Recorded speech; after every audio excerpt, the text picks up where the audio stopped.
Olá, tudo bem? Bem-vindo ao nosso Café com Ações. Saúde a todos vocês. Neste canal, Café com Ações, eu procuro compartilhar com vocês um pouco da minha metodologia que eu faço para separar o joio do trigo. Eu procuro olhar as notícias e informações sobre economia e bolsa de valores que têm relevância para as minhas estratégias de investimento.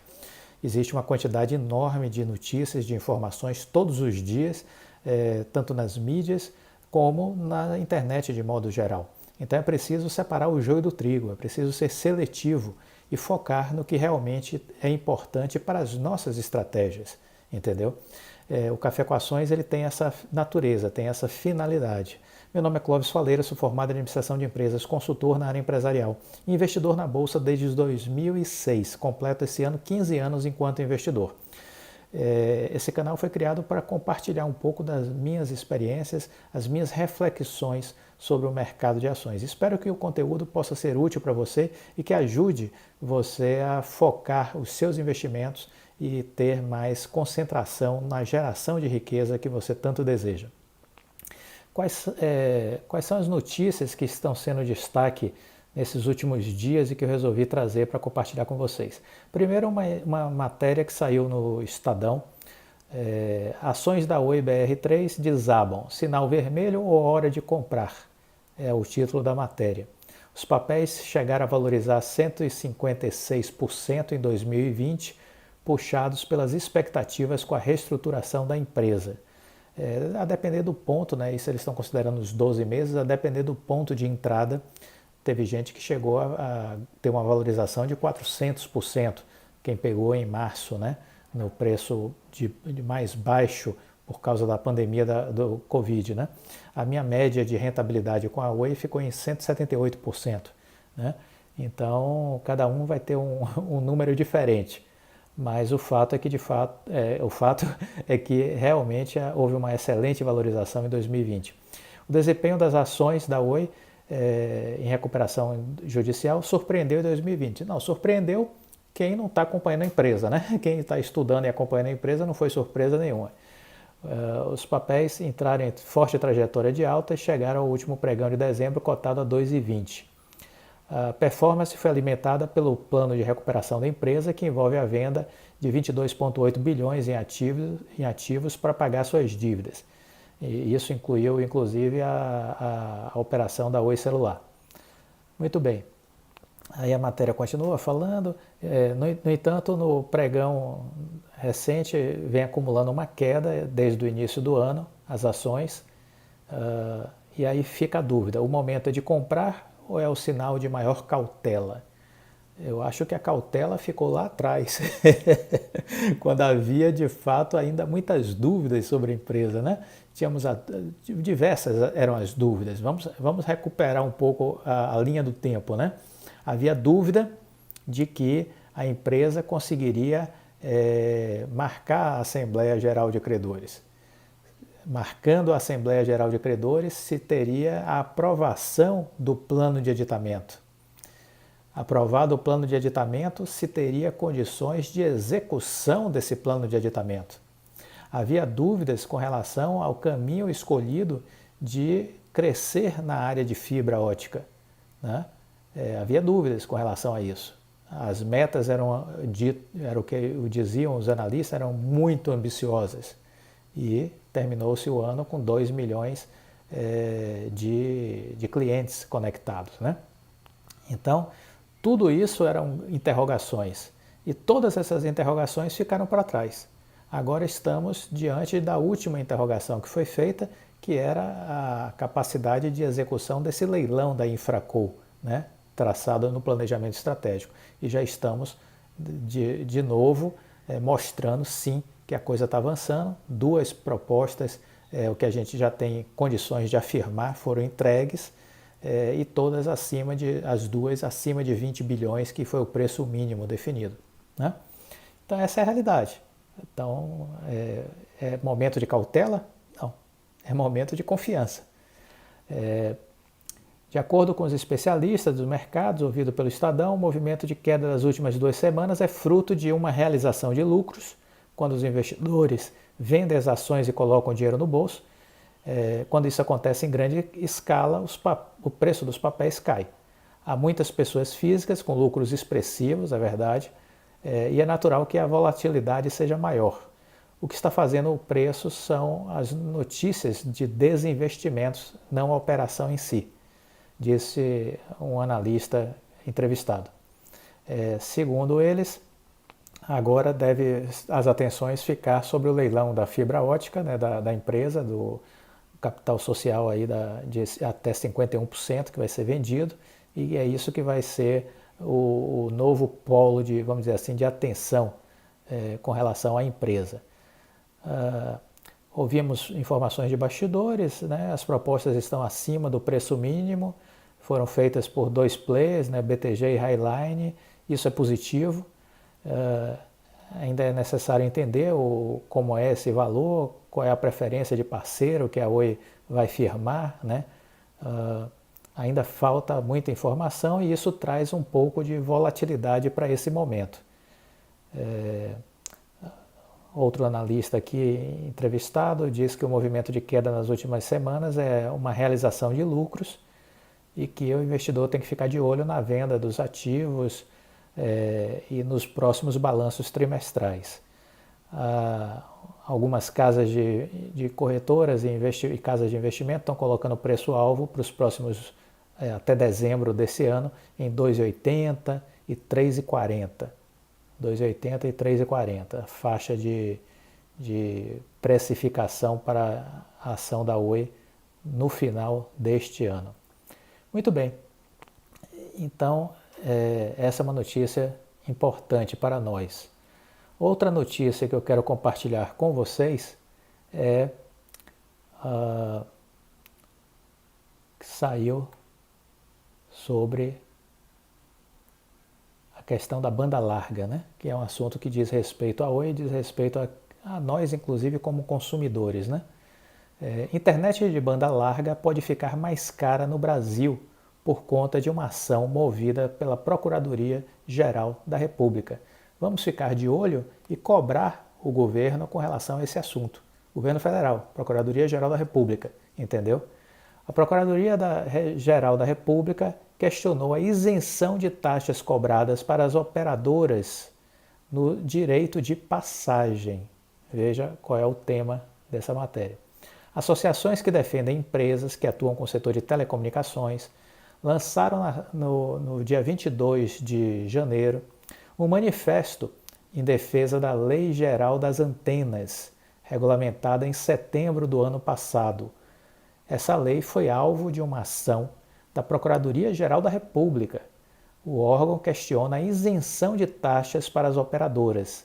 As associações, por outro lado, entendem que o fim da gratuidade pode tornar a internet banda larga mais cara. Isso é interessante para nós consumidores? Não.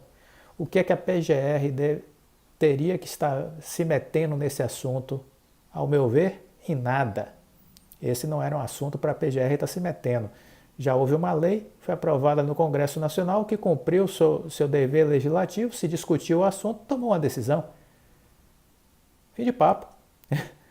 Foi homologada pela Presidência da República, à época. E aí, o que a PGR tem a ver com esse assunto? Nada. Né? Então vamos ficar de olho e pressionar, né? Ficar atentos para que não haja uma reversão dessa gratuidade, porque isso obviamente será transferido para o consumidor e nós vamos pagar mais pela banda larga, entendeu? Então vamos ficar de olho nisso. Criada em 2015, a Lei Geral das Antenas é considerada uma importante ferramenta fiscal para as companhias de telecomunicações, já que diminui os custos das operações e permite um maior controle do preço ofertado pelos serviços de internet banda larga. Em termos mais específicos, o direito de passagem prevê a gratuidade para que as companhias operem com infraestrutura em vias públicas e faixa de domínio dos municípios.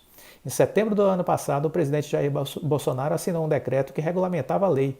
Em dezembro, no entanto, a PGR passou a questionar a ação. Veja você, o Congresso aprovou, o presidente aprovou e o Procurador-Geral da República está contra. Tem cabimento? Acho que falta trabalho para a Procuradoria-Geral da República. Está faltando trabalho, está faltando assunto. Aí está se metendo em algo que não deveria estar se metendo. Cabe ao presidente conversar com o Procurador-Geral da República para ver se resolve esse assunto, né? Porque certamente quem vai ser penalizada é a sociedade brasileira, caso esse Procurador-Geral da República consiga derrubar a gratuidade que existe na questão aí da legislação, né? Essa manifestação foi assinada por associações como a Conexis Brasil Digital, a Brint, a Brintel, a Associação NEL, Contic, Febratel, Fenainfo, Feninfra e Telcomp. O manifesto traz ainda um estudo econômico elaborado por uma consultoria especializada que detalha que, com o fim da isenção fiscal, poderia encarecer o serviço de banda larga e frear o ritmo de expansão das redes de telecomunicações, principalmente em regiões e áreas distantes. E olha que o presidente agora fez um novo plano de universalização de banda larga, né, querendo que a fibra vá para quase todo o Brasil. E o Procurador-Geral da República trabalhando em direção contrária. É um negócio, o Brasil tem umas coisas que são absolutamente surpreendentes. O presidente caminhando numa direção e o Procurador-Geral da República sentido contrário. É um negócio de maluco o Brasil, viu? É complicado. Acho que eu vou fazer o café com vinho, café com ações não, vou fazer um vinho com ações. Que é para entender o Brasil, acho que tem que tomar um vinhozinho. É um negócio complicado, viu? O Brasil realmente é complicado. Os caras ficam dentro dos gabinetes, no ar-condicionado, entendeu? E aí ficam tendo essas ideias mirabolantes. Ah não, porque é de graça esse negócio, tá vendo que não pode? Vou lá porque está sendo prejudicado o país. Olha o raciocínio. Aí quer aumentar o custo da internet para todos nós. Faz sentido? Fiquemos atentos. Esse é um assunto para ficar no radar. A mudança no direito de passagem teria um custo adicional para o setor de telecomunicações de 547 milhões de reais por ano. Veja que não é pouca coisa.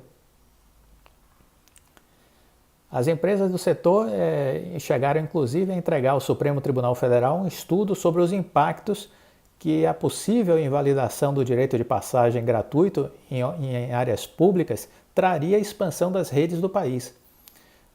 O estudo foi elaborado pela LCA Consultores, a pedido da Conexis Brasil Digital, e anexado ao processo agora em janeiro, no último dia 12 de janeiro.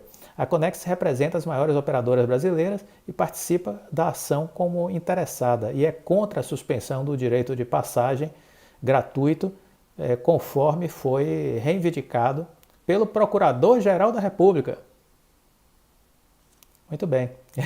Vamos acompanhar o assunto, porque esse é um assunto importante para as empresas, como o caso da Oi, e para nós consumidores, porque se essa conta chegar para a Oi, ela vai repassar, assim como a Vivo, a TIM, a Claro, vai todo mundo repassar para o consumidor. Naturalmente vai acontecer isso. Infeliz ideia e iniciativa do Procurador-Geral da República. Ele deve estar sem ter o que fazer na PGR. Né? Bom, ainda no nosso Café com Ações, eu queria compartilhar com vocês que o Federal Reserve, que é o Banco Central americano, ele manteve os juros nos Estados Unidos porque ele está enxergando uma recuperação mais lenta da economia americana. Tá? Então ele entende que a pandemia ainda está causando enormes dificuldades humanas e econômicas nos Estados Unidos e em todo o mundo. E por conta disso, ele decidiu manter os juros próximos de zero, assim como manteve em 120 bilhões de dólares por mês a compra de ativos. Foi o comunicado da última reunião do FONC, publicado no dia 27 de janeiro. O ritmo de recuperação da atividade econômica e do emprego moderou-se nos últimos meses, com a fraqueza concentrada nos setores mais afetados pela pandemia. Portanto, esse juros mais baixo, próximo de zero, e ainda uma injeção de capital nas economias nos Estados Unidos, na Europa e em outros países, ainda fará com que haja uma grande liquidez no mercado financeiro e isso, obviamente, esse dinheiro sai em busca de oportunidades também de investimento no mercado de ações. Então, a gente ainda continua enxergando um potencial de expansão nas bolsas do mundo inteiro, inclusive a brasileira, embora estejamos vivendo um momento de correção e acreditamos que esse momento de correção também vai acontecer nas bolsas lá fora nos próximos dias aí, nas próximas semanas, certo? Mas nada para ficar preocupado, apenas correção técnica, correção natural, porque subiram demais as bolsas no mundo inteiro e uma hora tem que corrigir porque as pessoas realizam o lucro, põem o lucro no bolso e ao mesmo tempo forçam uma queda para criar novas janelas de oportunidade para comprar de novo as ações por um preço mais baixo. Esse foi o nosso Café com Ações. Fiquem com Deus e até a próxima. Tchau!